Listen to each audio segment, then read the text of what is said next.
live a life that's pleasing unto God. We have to put God before our self-interest. That then we are God's children indeed, because we love him more than we love ourselves. We put him first.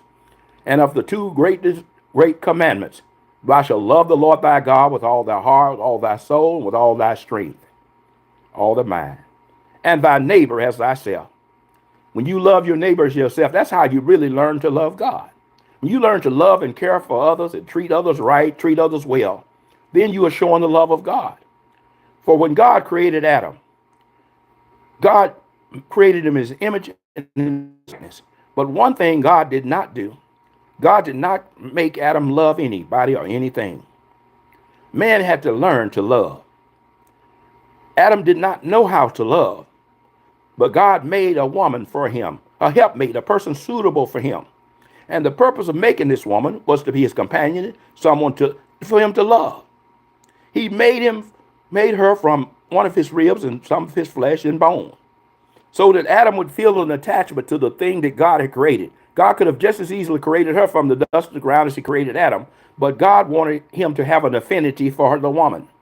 So he made a part of himself so that he would learn to love. And he gave it to love. But Adam did not love his wife because he treated her more like a friend than the person God created her to be. God told him to be fruitful and multiply, but Adam basically ignored his wife. That's why the serpent was able to tempt the woman in the Garden of Eden. Adam does not obey God in lots of the things God had told him to do. God told him to subdue the earth. Adam didn't do that. Bring everything in subjection to himself. That's why the serpent was in the Garden of Eden, was able to even tempt the woman. The serpent was a beast of the field. He had no business being in the Garden of Eden and start with. But he was there because Adam hadn't obeyed what God told him to do. Adam could do pretty much what he wanted to, but he told him don't eat of the tree in the midst of the garden. But he left this woman to her own devices. God told him to be fruitful and multiply. He ignored the woman. He hadn't even touched her. He treated her like a friend. Matter of fact, God brought the woman to Adam. And Adam, when he saw her, he said, now this is bone of my bone and flesh of my flesh, and she shall be called woman, capital W-O-M-A-N, because she came out of capital M-A-N, out of man. So he was treating her as if he said, she once was a part of me, so I don't hate her. He didn't know what love was yet. He didn't know what hate was. He didn't understand and know the emotions. He was capable of hate. He was capable of love. He's capable of all these things. But God didn't make him hate or love anything.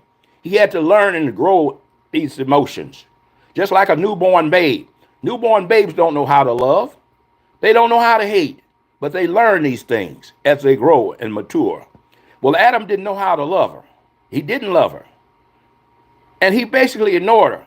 And he got into all kind of trouble because he didn't understand and do what God intended for him to do. God told him to be fruitful and multiply. He ignored the woman.